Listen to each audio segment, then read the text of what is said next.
Phosphor Dot fans, Earl at thelogbook.com, back on the Atari 2600. According to the list I've been keeping, I have not played this yet, which astounds me. This is Atlantis on the Atari 2600. Now, I do believe we have played other versions of it, including on the Intellivision, but this is probably the game with which most people are familiar, and it has fewer, shall we say, unique stages than the Intellivision. The Intellivision had the kind of night raid with the spotlights picking out enemy ships in the night sky after the sunset. This game doesn't have that. This game just has ships. Lots of ships. And it's your job to shoot them down. Now you have gun positions on the left and right hand sides of the screen. If you just press the action button, the middle gun will fire. But you can move the joystick left or right and use a different gun position. Okay, you saw that big explosion there. We just blew up one of the attack ships. Now these guys, I mean, they will attack us, but they are just ships. The fast-moving ships are the bombers. You definitely want those guys gone. There's one. And he took out that center gun position. So now you have to move the joystick to fire and hit anything. If you have scored some multiple of 10,000 points, you will get a new center gun the next time you clear the screen.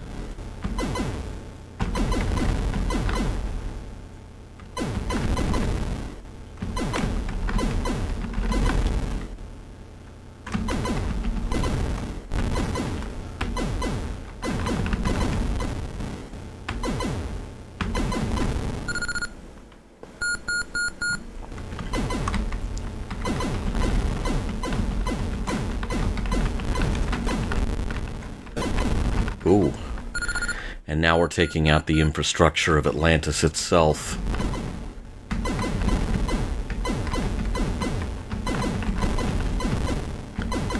Well, that was close. Alright, lost the middle gun again. It's sort of a variation, I suppose, on Missile Command.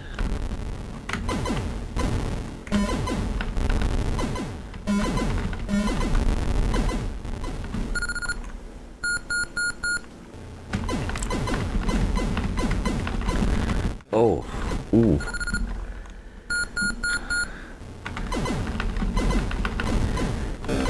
As you can tell, it becomes tougher to keep the city in one piece. Okay, there's just one piece of the city left to defend.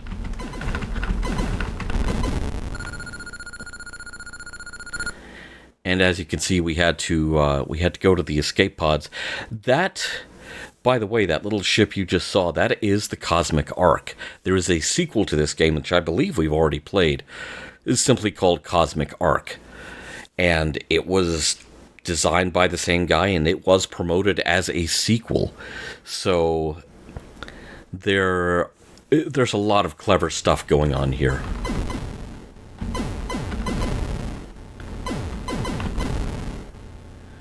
Deceptively easy at the beginning, and then it becomes, how in the world am I going to survive this?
And this was a fairly common game. I mean, a lot of people who had the 2600 back in its heyday had this game.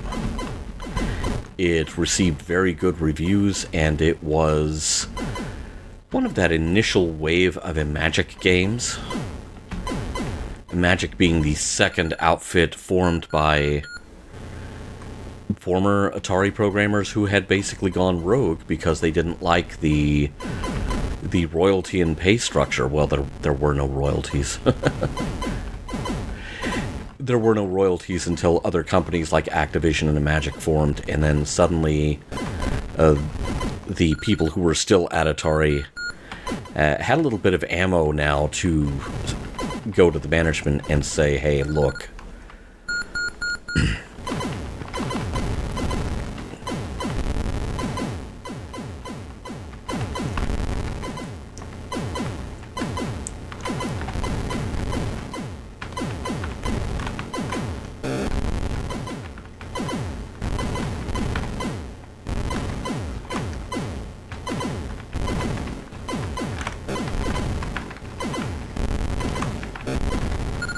oof. Not looking too good for the city of Atlantis, but then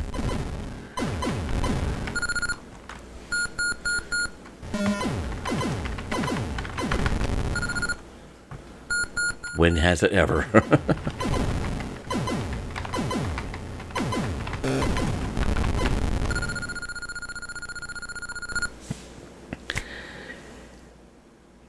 And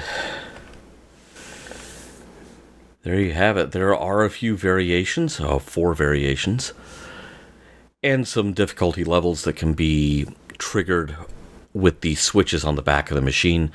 But overall, you got a pretty good taste there of Atlantis on the 2600. This is one of the classics on this console. It was really easy to find a copy.